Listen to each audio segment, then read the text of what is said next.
Halo semua, jadi kami kali ini ingin menjelaskan tentang strategi komunikasi partisipatif dalam mempercepat penurunan stunting di Indonesia dengan analisis permasalahan, solusi, dan perancangan pesan media.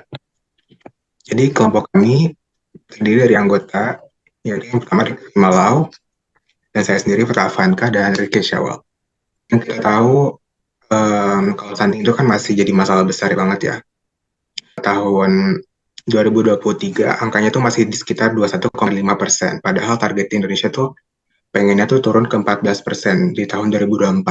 Nah, stunting ini tuh bukan cuma soal kurang gizi doang ya, tapi juga bisa dipengaruhi infeksi yang berulang, pola asuh, sampai stimulasi tumbuh kembang yang kurang. Masalahnya, program yang ada tuh kadang belum nyampe dengan baik ke masyarakat karena cara komunikasinya itu masih top down banget. Jadi pemerintah tuh ngomong masyarakat dengar tapi nggak ada dialog. Akhirnya jadi ya pesannya tuh banyak yang kurang nyantol. Ya. Lalu gambaran masalahnya, pertama masalah ini bisa terus berulang karena pendekatan komunikasi kita itu selama ini tuh sering banget cuman satu arah. Pesan itu disampaikan tapi nggak semua orang ngerti konteks dan caranya untuk diterapkan. Contohnya kayak ada ibu-ibu misalnya yang dapat informasi dari empati sehat, tapi bahan makanan dari daerahnya itu beda dengan contoh yang dikasih atau mereka punya budaya tertentu yang bikin beberapa pesan itu kurang cocok sama kehidupan mereka sehari-hari. Akhirnya pesan penting kayak nutrisi, sanitasi sama pola asuh itu nggak benar-benar berubah jadi perilaku. Berdasarkan analisis data empiris dan kerangka teoritis komunikasi partisipatif, target sasaran dapat diklasifikasikan menjadi 4 kelompok utama. Yang pertama, ibu balita dan keluarga inti. Kedua, ayah dan anggota keluarga lainnya. Ketiga, kader kesehatan dan tenaga medis lokal. Serta keempat, pemangku kebijakan dan tokoh masyarakat. Setiap kelompok memiliki peran strategis yang saling terkait dalam menciptakan ekosistem pendukung perubahan perilaku.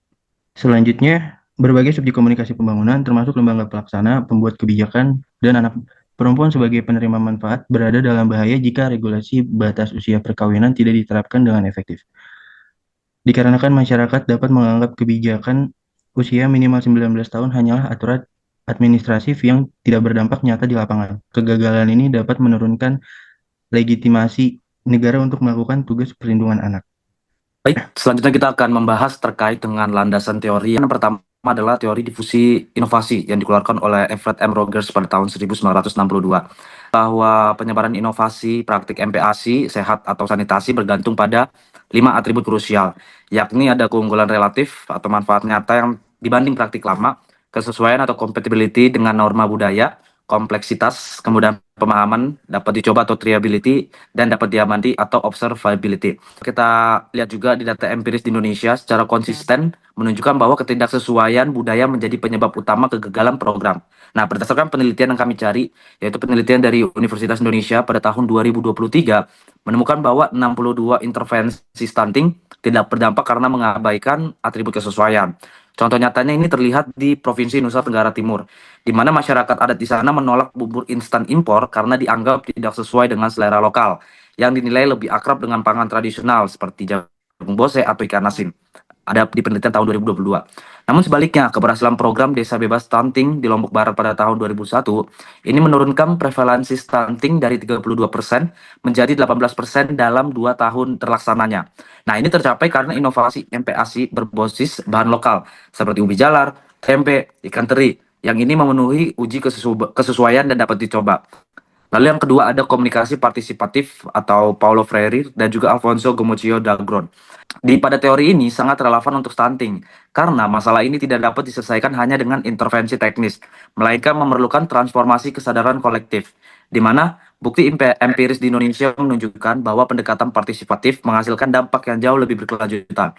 Contohnya di Provinsi Sulawesi Tengah, program yang melibatkan masyarakat dalam perencanaan melalui musyawarah desa meningkatkan keberlanjutan intervensi hingga 85%, berdasarkan penelitian Rahman di tahun 2024. Sedangkan di Provinsi Papua, video edukasi yang diproduksi kolaboratif dengan tokoh adat menggunakan bahasa lokal dan menampilkan praktik pengasuhan tradisional yang dimodifikasi, meningkatkan pemahaman tentang gizi sampai mencapai hingga 67% pada tahun 2023. Lalu yang ketiga ada teori media atau RICIS, Richard Duff dan juga Robert Langell pada tahun 1986.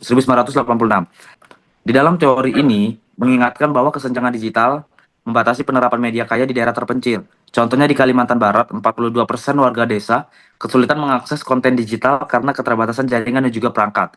Oleh karena itu, model komunikasi ideal harus mengkombinasikan media kaya tatap muka atau posyandu, pertemuan kelompok, ataupun karantina lainnya untuk membangun kepercayaan dan menangani isu sensitif dengan media digital dan untuk memperluas jangkauan serta memfasilitasi pelajaran berulang. Lantas di sini kami memiliki 5 alternatif solusi yang kami keluarkan dari beberapa permasalahan case yang ada. Oke, yang pertama penerapan model partisipatif berbasis desa melalui Musyawarah Perencanaan Pembangunan Desa atau Musrembangdes. Nah, solusi ini mengadaptasi prinsip komunikasi partisipatif yang dikeluarkan oleh Freire dan juga Degrun dengan melibatkan seluruh elemen masyarakat termasuk ibu balita, ayah, kepala kesehatan, tokoh adat dan juga perangkat desa dengan merumuskan intervensi yang sesuai dengan budaya lokal. Nah, bukti dari keberhasilan ini terlihat di Kabupaten Lombok Barat, di mana Musrembangdes mengalokasikan 20% dana desa untuk kebun gizi keluarga dan pelatihan pengolahan pangan lokal seperti ubi jalar dan ikan teri. Hasilnya, prevalensi stunting turun hingga mencapai 32% menjadi 18% dalam 2 tahun terakhir, yaitu pada tahun 2021 sampai dengan 2023. Karena masyarakat merasa bahwa program ini mendekati atau sesuai dengan adat dan masyarakat kebudayaan yang berlaku. Lalu yang kedua, pengembangan media hibrida yang menggabungkan komunikasi tatap muka di posyandu dengan konten digital berbasis budaya lokal. Solusi ini menerapkan teori media RICIS atau Duff dan Langell dengan memanfaatkan video pendek sekitar 1-3 menit yang diproduksi kolaboratif bersama masyarakat. Dengan contoh, program ada di Provinsi Jawa Tengah yaitu program Cegah Stunting bersama Kader. Video edukasi MPASI yang menggunakan bahasa Jawa ini menampilkan ibu-ibu lokal sebagai model yang disebarkan via grup WhatsApp serta ditanyakan di posyandu. Evaluasi ini menunjukkan peningkatan pengetahuan ibu muda ataupun ibu yang memiliki anak hingga 78% dan adopsi praktik MPASI sehat 2,1 kali lebih tinggi dibanding kelompok kontrol.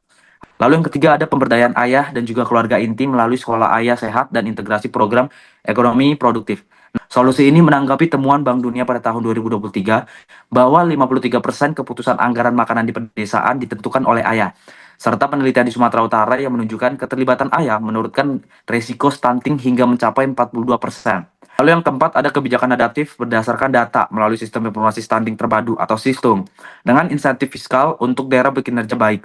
Nah, solusi ini merespon temuan dari penelitian di Universitas Indonesia pada tahun 2023 bahwa 62% program stunting gagal karena ketidaksesuaian kebijakan pusat daerah implementasi. Nah, menilai model ini efektif karena mendorong inovasi daerah dan juga memastikan alokasi anggaran berbasis bukti bukan asumsi. Lalu yang ketiga ada revitalisasi peran kader melalui pelatihan partisipatif dan juga sistem pendampingan yang berjenjang.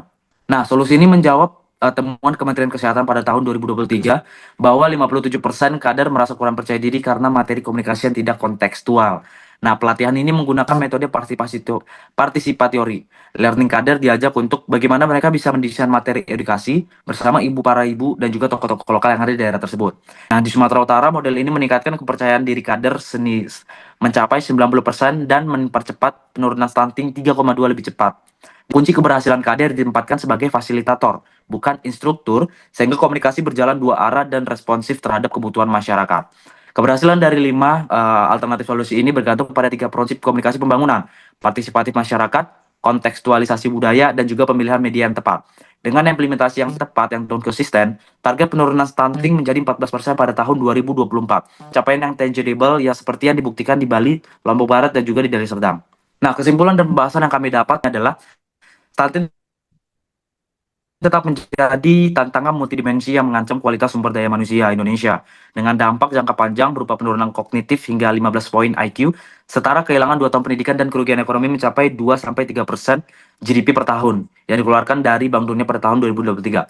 Meskipun telah ditetapkan sebagai prioritas nasional melalui Peraturan Presiden nomor 72 tahun 2021 dengan target 14% pada tahun 2024, prevalensi stunting masih tinggi atau 21,5%, atau bisa ditotalkan 5,2 juta balita, dengan disparitas regional yang mencolok seperti di Papua 37,5%, di NTT 29,6%. Nah, kegagalan ini disebabkan oleh ketidakefektifan komunikasi pembangunan yang bersifat top-down, linear, dan tidak responsif terhadap konteks sosial budaya, di mana 62% program stunting gagal karena ketidaksesuaian desain intervensi dengan norma masyarakat, berdasarkan penelitian di Universitas Indonesia pada tahun 2023.